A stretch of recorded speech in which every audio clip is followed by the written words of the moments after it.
Muy buenas a todos, bienvenidos de nuevo a Camps and More, hoy con la review de la Canon EOS 50E.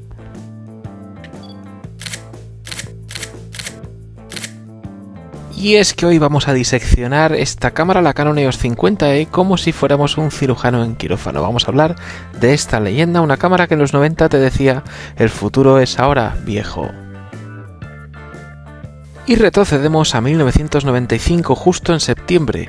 En esa época los Backstreet Boys estaban en la radio, Toy Story rompía en taquillas y Canon nos regaló esta belleza.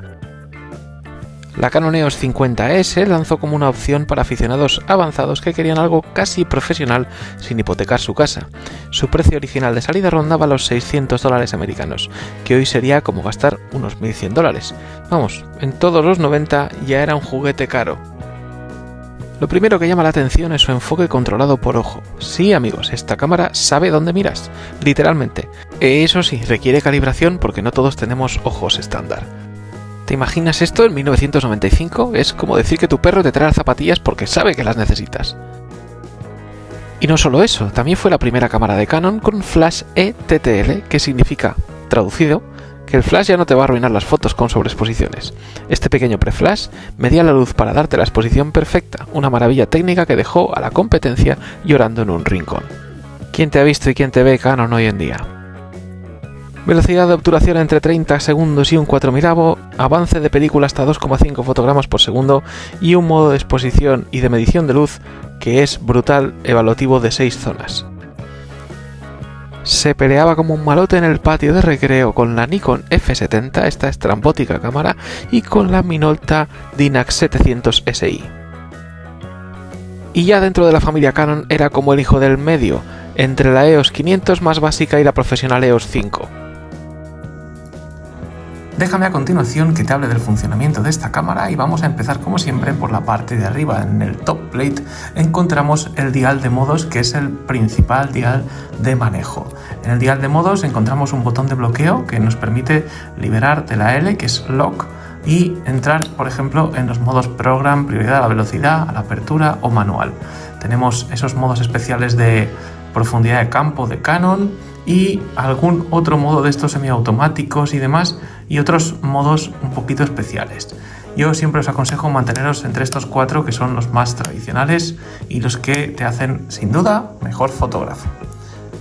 Justo debajo de él tenemos un dial que se mueve con esto o con esto, con estos dos grips, digamos, y que nos permite elegir la medición que vamos a utilizar, al punto, ponderada o matricial, y a continuación viene acompañado de un botón que es el que trabaja sobre el temporizador y el control remoto, este de aquí.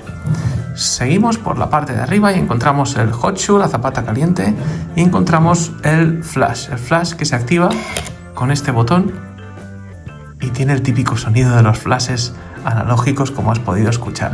Además es muy curioso porque tiene un sonido mecánico cuando lo levantas. Escucha de nuevo.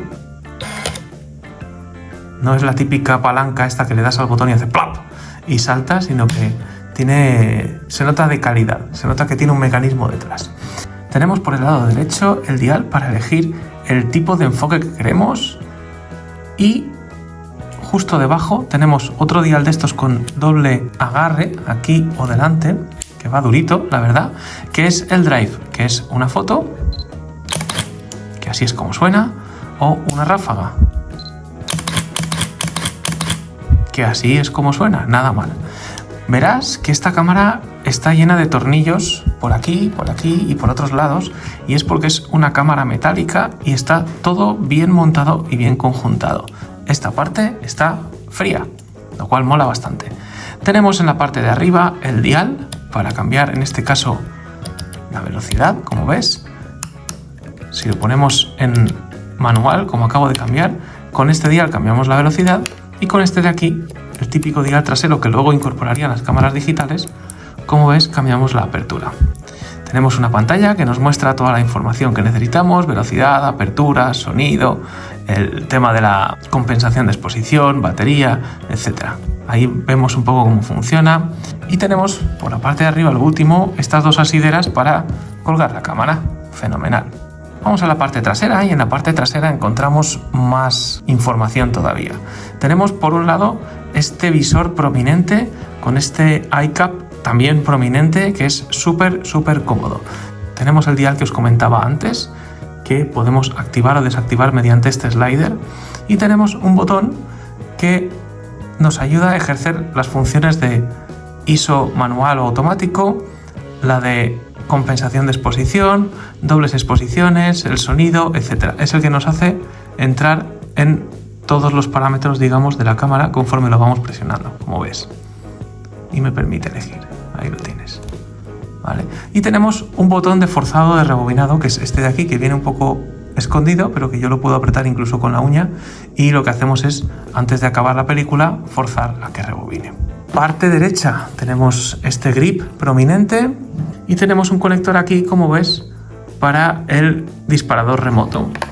Vamos a la parte delantera, que es súper bonita, y tenemos el botón de disparo que ya has visto, tenemos las ayudas al enfoque por aquí, tenemos el objetivo con su montura EOS, obviamente, logotipo de Canon, vemos más tornillos por aquí y botón de liberación del objetivo que, como siempre, se produce en sentido antihorario y para montarlo otra vez en sentido horario, como estás viendo.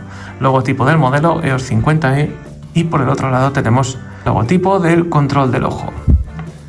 En la parte izquierda encontramos la apertura de la portezuela trasera, que en este caso funciona hacia abajo y nos deja ver un interior bien hermoso con una cortinilla metálica, lector de código de X por aquí y, como ves, súper moderno y súper chulo.